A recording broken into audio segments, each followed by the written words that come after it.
Muy bien, chicos, estamos aquí otra vez. A ver, ahí está. Ajá, habíamos terminado, digamos, comenzado más bien, con la función emotiva que se centra en el propio hablante, el que está emitiendo el discurso. Ah, ya introduje la palabra discurso. Bueno, es que aquí hemos hablado de discurso ya. La manifestación más clara, más evidente del uso de la función emotiva son las oraciones exclamativas, la entonación particular que le damos a alguna oración y por supuesto también las enunciativas, simplemente enunciativas. No porque sean simplemente enunciativas, no expresan emociones, ¿no? Y el fin más claro de la función emotiva es, como dice ahí, expresar sentimientos. Ya está. Eh, Ahora viene la conativa, que es una cosa muy interesante, ¿no?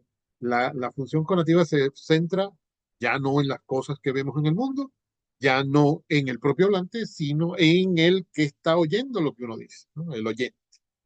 Y las manifestaciones más claras son, hay otras, pero las manifestaciones más claras son las oraciones imperativas y además entonaciones particulares que le demos a lo que decimos, que indican que este discurso que estamos emitiendo, estas oraciones, estas palabras, se refieren, afectan, tienen que ver con el que está hablando con nosotros, el interlocutor, ¿no? Y el propósito que buscamos al usar la función conativa es causar una acción, conseguir un efecto en el otro, lograr que el otro haga algo. Profe, ¿y esos no son los actos de habla locutivos y locutivos y perlocutivos? Sí, claro, ahí entra eso se va cruzando todo con todo. Fíjense cómo hace un segundo dije el que emite el discurso. Ah, mira, estoy mezclando el emisor del esquema de la comunicación con el concepto de discurso. Claro que todo va mezclado, todo es el habla, todo es la lengua. El lenguaje, dice Saussure, cuidado. Eh, entonces, todos esos conceptos colaboran uno con otro, o unos con otros. Las, ah, la función conativa busca que el otro haga algo, o bueno, causar en él algún efecto que se, que se modifique su conducta. Y otra función que también me parece a mí fascinante, aunque parece más bien un conjunto vacío, es la función fática, que se centra en el canal de comunicación, ¿no? No ya en las cosas que están en el mundo, tampoco en el emisor, tampoco en el destinatario, sino en el canal de comunicación. ¿Por dónde estamos hablando? ¿No? Eh, o los recursos que utilizamos para comunicar. Las manifestaciones más obvias son la interrogación, la repetición, las frases hechas, clichés, los refranes. Eh, Esos son los medios que utilizamos para, para expresarnos en forma fática. Ya van a ver. No les he dicho lo más importante de la función fática. Y ya lo están viendo, el fin es abrir, cerrar, mantener la comunicación. Solamente eso. La función fática, esto es lo que les decía que es lo más importante.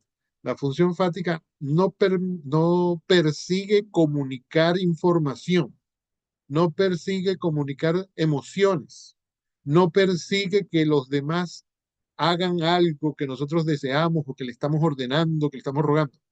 La función enfática simplemente persigue eh, establecer un contacto con el otro, ¿no?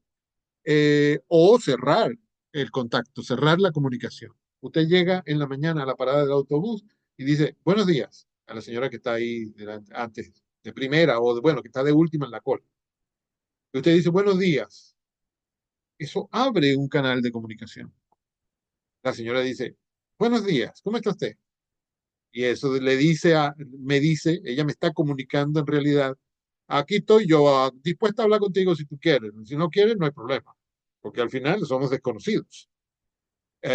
No es que tú eres mi primo y ¡ay! Un abrazo y un beso, y mira cómo está mi tía, ¿qué tal? ¿Se curó?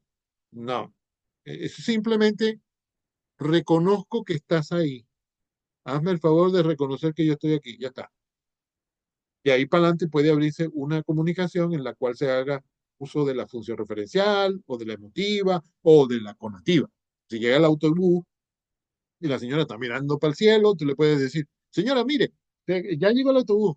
Y ahí estamos utilizando la función conativa. Le estamos diciendo a la señora que haga algo, ¿no? Estamos tratando de causar un efecto, de modificar lo que ella está haciendo. Porque está mirando para el cielo, distraída, y le estamos diciendo, ponte las pilas, mira para adelante. Llegó el autobús, métete ahí, que si no te metes tú, no me puedo meter yo. Ah, la función fática es un lenguaje que está vacío de información, lenguaje, yo creo que aquí no deberíamos decir lenguaje.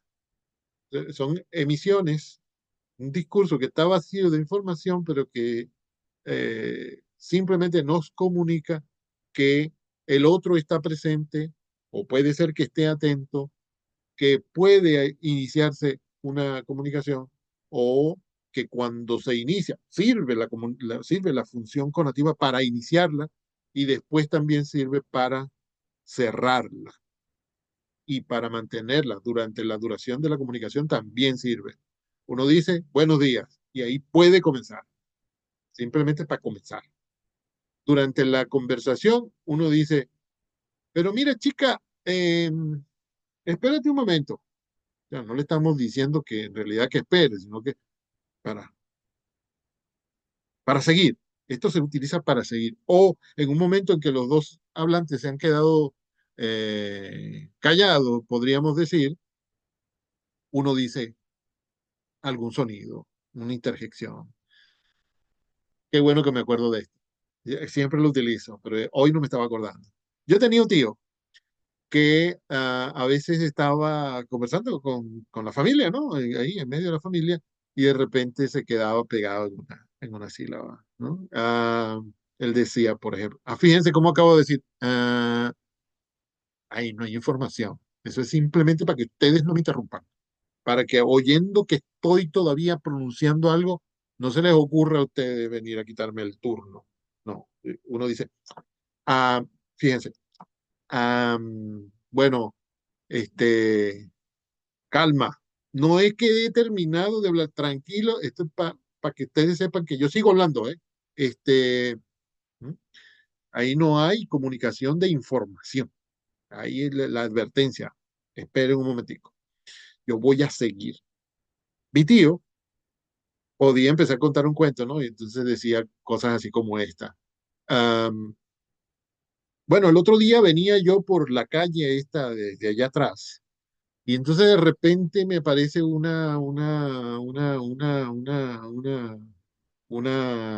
y entonces mi abuela se desesperaba, le decía, Luis Eduardo, por el amor de Dios, termina. Él lo que estaba haciendo era recurrir a la función fática, porque no le venía la palabra, ¿no? Puede ser que dijera, se me apareció una amiga que tenía tiempo que no veía, apareció una niña que me dijo tal cosa, pero no le viene la palabra niña. O bueno, puede ser que esta persona es como distraída o que tiene algún problema, etcétera, lo que sea. No importa cuál es la causa. Lo que importa es que este hablante se las ingenia para mantener su turno de habla, para seguir dándoles a los demás la impresión de que sigue hablando, porque bueno, sigue pronunciando algo, está en mitad de una oración y los demás, la reacción que tienen los demás es esperar que le venga la palabra. O como mi abuela que se desespera y le dice, habla ya, que nosotros también queremos hablar, te queremos escuchar. Entonces mi tío decía así, ¿no? La, la, la, la, la, un truco para que los demás no nos interrumpan y para mantener la comunicación. Luego cuando se acaba la comunicación, cuando ya uno no tiene nada más que decir o se fastidió o lo que sea, uno dice, bueno, fulano, nos vemos otro día. Ojalá que qué sé yo, la próxima vez podamos sentarnos a tomar café. Cuando usted se encuentra con un amigo que al final de la conversación le invita a tomar café, usted sabe que eso no va a suceder. Yo tenía un amigo queridísimo, tengo un amigo queridísimo de cuando yo era estudiante, y tenemos 20 años que nos encontramos cada 2 años y medio, cada 3 años, y por casualidad, no porque queremos encontrarnos ni nos citamos. Cuando nos encontramos por casualidad, que es lo único que ha pasado en los últimos 20 años, como la mitad del tiempo que estamos conversando, que siempre son 3 o 4 minutos, nos estamos prometiendo que la semana siguiente nos vamos a ir a tomar un café en alguna parte. Bueno, él quiere tomar cerveza, yo no quiero nada con la cerveza. Y yo sí, claro que sí, vale, tenemos que chismearnos las cosas que han pasado y todo eso. Ahí no dice nada. En realidad eso no tiene información. A- Al minuto siguiente ya no nos acordamos de que nos hemos prometido eso. Esa es simplemente la despedida, el cierre de la información. Lenguaje fático, lo que siempre decimos cuando nos despedimos. Adiós. Hay gente que lo resume a adiós Pedro, adiós Andrés, adiós María, ¿no? Y listo. Fíjense que yo dije que esta era una función muy interesante y después dije que era una función cuyas palabras, cuyas expresiones estaban vacías de contenido y es la función en la que más me he tardado hablando, ¿no? Sobre la cual he dado más información. Es una cosa muy interesante porque esta no dice nada, pero es de la que más hablamos. Claro, es que la mayor parte no creo que sea la mayor parte, pero iba a decir, la mayor parte del tiempo que estamos hablando, comunicándonos con alguien, estamos hablando en función fática. Yo creo que eso no es verdad. Pero bueno, es tan interesante que exista eso que uno le dedica un largo tiempo con respecto a las otras que contienen información, que intentan modificar la conducta de otros, que expresan los sentimientos, las emociones, etcétera. En esta lo que queremos es simplemente manifestar que estamos aquí presentes o iniciar, mantener, cerrar una conversación y es de la que más hablamos. ¿Hay alguna pregunta sobre esto?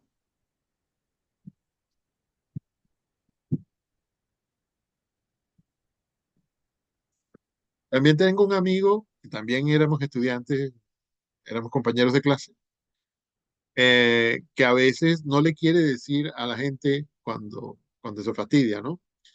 No le quiere decir, me fastidia mucho lo que me estás diciendo, yo no quiero hablar más contigo. Se levanta y dice, función fática del lenguaje, y se va.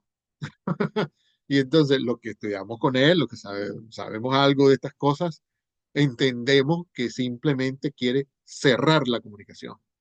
Me voy. No dice adiós siquiera, que es la forma cotidiana de cerrar la comunicación. Él simplemente dice función fática del lenguaje. O sea, lenguaje vacío. Aquí no estamos diciendo nada. Yo no sigo en esta no conversación, ¿no? Entonces, cuando se fastidia, se va y se despide así. Am, bueno, entonces, como no tienen más preguntas, o si tienen, no debería decir más porque no ha habido ni la primera. Significa que lo estoy diciendo muy claramente. Ah. Bueno, chicos, la siguiente es la función poética del lenguaje, que está concentrada en el mensaje. ¿De qué trata la poesía? No es porque esto sea poesía, que puede serlo, sino de qué trata la poesía, de una cosa, un contenido que hay ahí detrás de las palabras o dentro de las palabras, ¿no? Uno escribe un poema, está concentrando en el mensaje todo lo que quiere decir. La función del lenguaje que se llama poética se refiere al mensaje. Con esa función cuidamos el estilo, las figuras, las metáforas, ¿no? Metáforas hemos estado utilizando todos los días de nuestra vida, desde que aprendimos a hablar, las entendemos cuando los demás las dicen y no tenemos idea de la capacidad infinita que tenemos para crear metáforas. No es que yo utilizo muchas metáforas porque yo soy poeta y yo todos los días escribo un poema. Sí, claro que sí. Si eres poeta y escribes poesía todos los días, utilizas metáforas todos los días. Pero es que sin serlo, sin saber leer ni escribir, uno está diciendo metáforas todo el tiempo. Son tan frecuentes que cuando uno busca un ejemplo para ponerlo en una clase, no le viene a la mente ninguna. Es lo que pasa cuando uno eh, hace algo muy frecuentemente.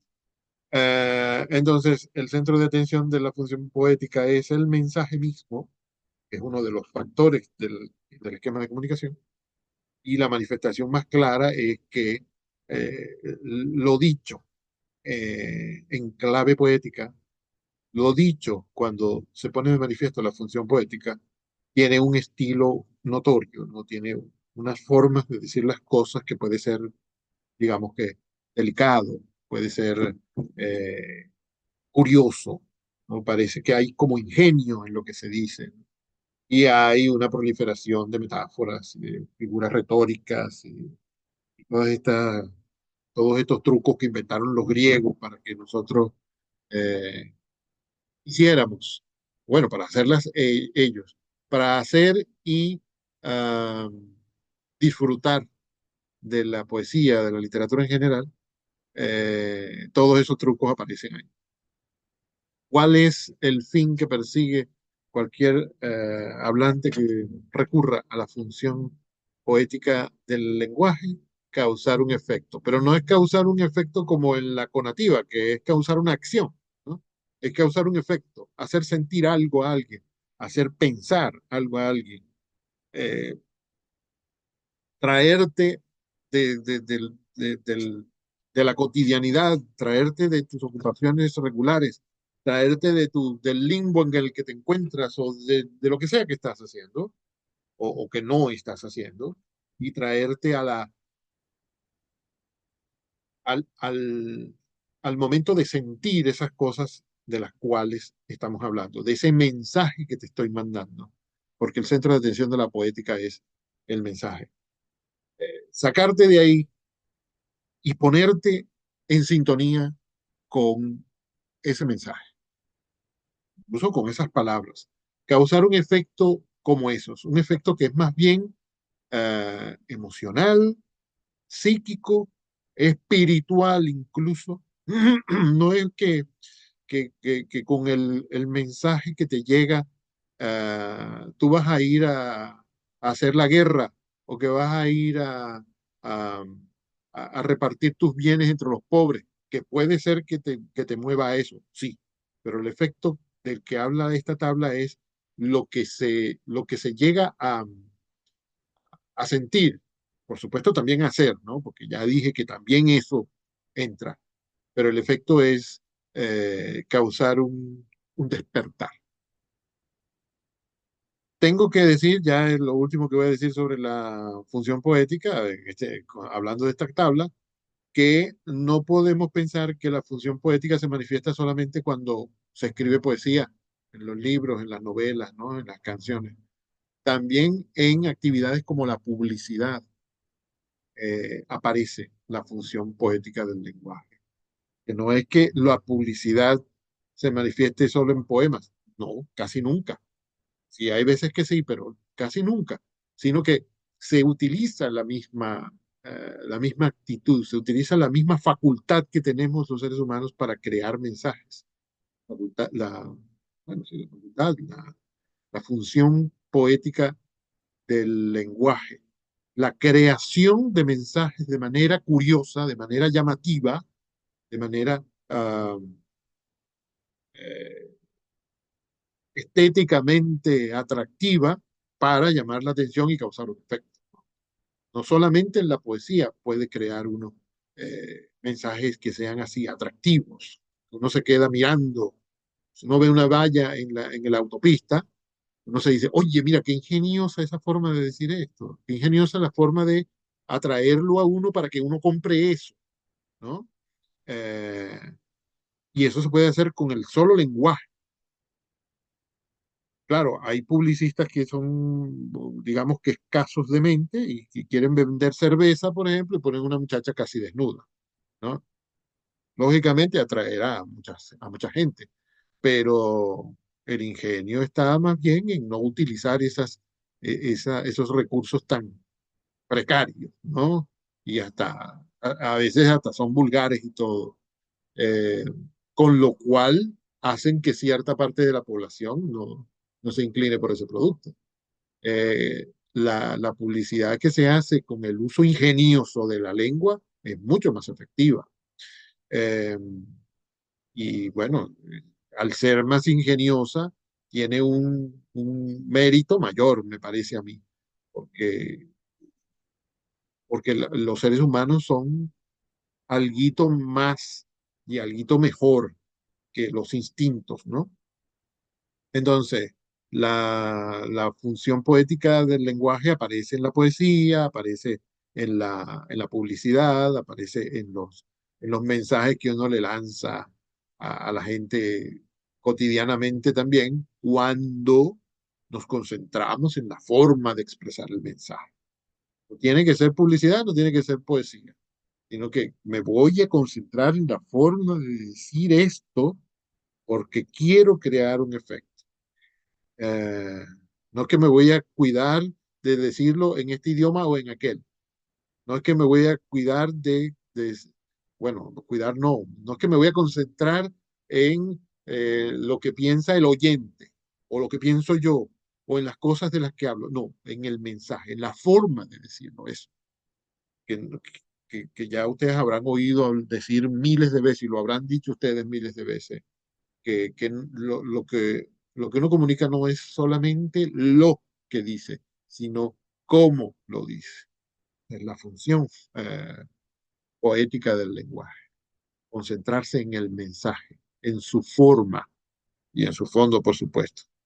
Y cuando aparece en forma llamativa, ¿no? Curiosa, hermosa, ¿no? Atrayente, está más clara la función poética.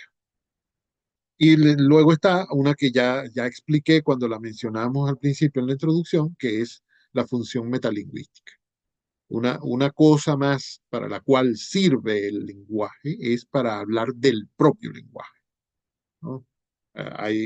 Yo cuando era estudiante escuché a varios profesores de lingüística decir que la lengua humana, bueno, que es la única lengua que existe, ¿no? Pero en realidad no es la lengua, sino el lenguaje, como dice Saussure.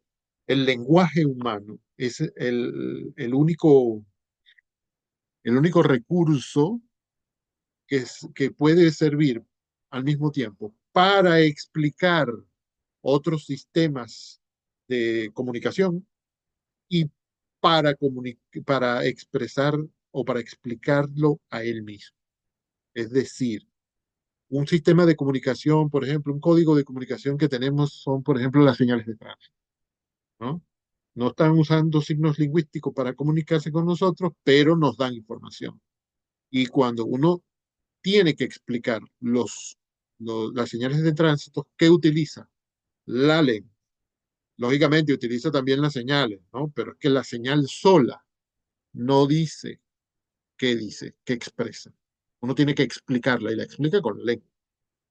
Cuando uno tiene que explicar lo que significan los colores, lo que representan las flores, lo que, lo que representa un pájaro en la pintura o en la mitología o en la filosofía, lo que significa, lo que representa una piedra.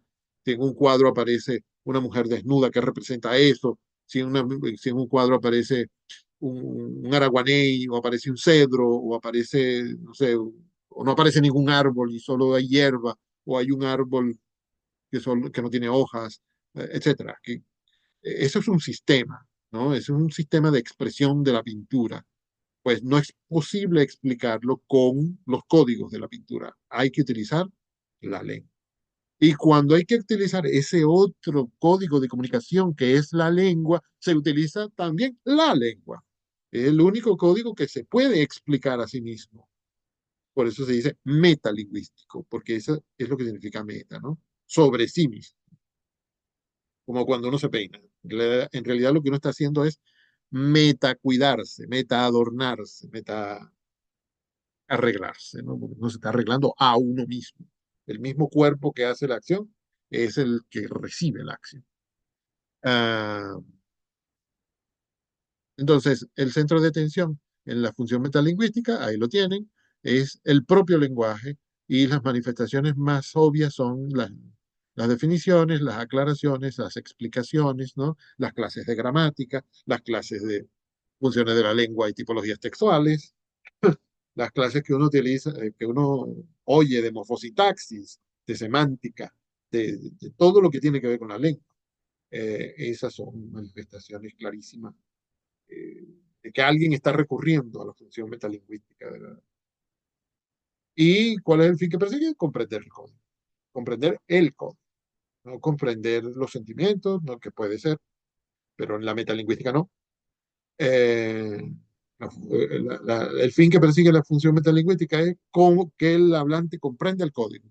A veces es el mismo hablante que se está explicando a sí mismo. Me da la impresión de que debemos haber terminado la clase, ya no me acuerdo de cuál día es que tocan 3 horas y cuándo son dos. Por favor, si alguien tiene esa información, que me la diga para no irme de aquí. Hoy es hasta las 11:45, profe. Es decir, faltan 40 minutos. Eh, 45. en, e- en este, mi- en esta llamada quedan todavía 7 minutos. Entonces los voy a estar fastidiando un rato más. ¡Ay, qué alegría! No tienen ninguna pregunta, chicos, ahora que se acabó la tabla.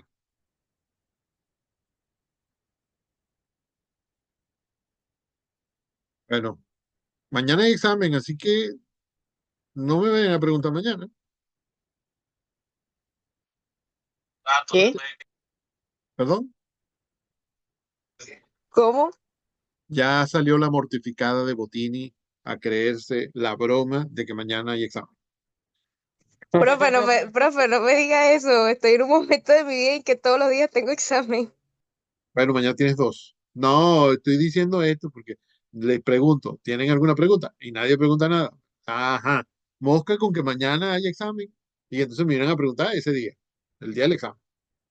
No, Ok, profe.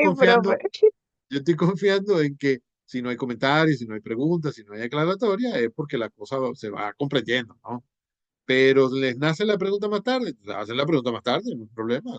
¿Cómo lo van a hacer ahorita que no les ha nacido la pregunta en la mente? Bueno, aquí tenemos una especie de resumen de las funciones fáticas y su relación con el diagrama de la comunicación. Cuando la comunicación se concentra en el contexto, estamos hablando de la función referencial. Hacemos uso de la función referencial. Cuando digo que hacemos uso de tal o cual función del lenguaje, no hay que entender que yo digo, en este momento voy a hablar del contexto, es decir, las cosas que tengo aquí, de las cosas a las cuales me puedo referir. Ya, en las clases de lingüística y en la de lengua española me decían que para hablar de esas cosas tengo que usar la función referencial. Sí, creo que era la referencia.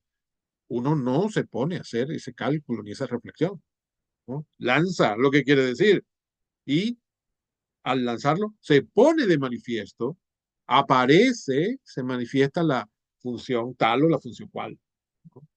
No es que uno va por ahí eligiendo, el cerebro elige eso solo, sin tener en cuenta de si uno conoce o no conoce esta teoría, ¿no? Porque esto es teoría, simplemente, porque nosotros no somos solamente hablantes de la lengua, somos los bichos raros que estudiamos la lengua con teorías, ¿no? Y más raros son los que crearon las teorías, que las crearon después de pasar años y más años observando el fenómeno de la lengua y cómo se comporta, y, ¿no? Investigando, leyendo, etcétera, reflexionando para llegar a estas conclusiones. Gracias a Dios, esos tipos se ocuparon de eso, que no tenemos que hacerlo nosotros ahora. Aunque a los más jóvenes les toca seguir evolucionando en ese asunto. Entonces, para resumir, cuando en la comunicación el hablante se concentra en el contexto, lo que tiene alrededor, las cosas a las cuales se refiere, se manifiesta la función referencial. Cuando se concentra en sí mismo, en el emisor, se manifiesta la función emotiva. Cuando se concentra en el mensaje, aparece la función poética. Cuando se concentra en el destinatario, aparece la conativa, claro, porque queremos que haga algo. Cuando nos concentramos en solamente el contacto, ¿no? Abrir, cerrar la comunicación, aparece la función fática. Y cuando hablamos del código, la lengua, el idioma que usamos, aparece la función metalingüística, pues simplemente sirve para explicarla. En esta clase de hoy, como 94,7% de lo que hemos dicho se refiere no, como el 94,7% de lo que hemos dicho es manifestación metalingüística, porque estamos hablando de la lengua utilizando la propia lengua para hacerlo, utilizando la propia lengua para explicar a la lengua. Hoy se interpreta gracias a otro lingüista, Durkheim. Ustedes no saben cómo tuve yo que investigar para dar con el primer nombre de Himes, porque al pobre Himes, y hay otros lingüistas a los cuales les pasa eso, al pobre Himes nadie le recuerda, nadie se acuerda de cuál es su primer nombre, solo recuerdan el apellido.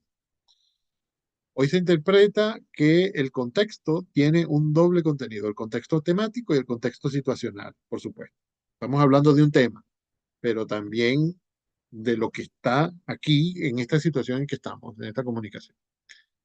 Esto lo verán ustedes con más detalle más tarde. Vamos a saltarnos unas partes, porque si no, esto tiene 3.500 palabras. Esto debe ser como 15 páginas de estas. No sé, 12 quizás. A ver, ¿qué es lo que sigue aquí? Ajá, este párrafo. ¿Alguien quiere ayudarme a leer, por favor, para descansar unos minutos? Las funciones de Aino. Sí, sí. Ok.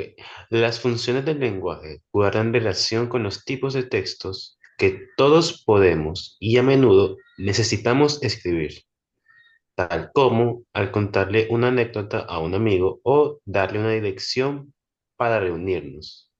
Empleamos estos recursos de la lengua y no aquellos. Hacemos estos gestos y muecas en vez de aquellos. Mencionamos, mencionamos estos hechos y estas palabras en lugar de aquellos. Al escribir hacemos uso de más o menos las mismas estrategias, solo que poniendo mayor entonación al objetivo que deseamos alcanzar. No entendí nada. Vamos a ver. Ustedes seguro que no saben hacer esto. Ay, qué mal pensado soy. ¿Por qué lo dije así? Pero utilicé unas palabras que afectan a mi oyente, a mis oyentes. Concentrándome en el oyente, dije, ustedes seguro que no saben hacer esto. Qué horror, perdónenme, no he debido decirlo así. He debido hacer un uso más cuidadoso de la función conativa.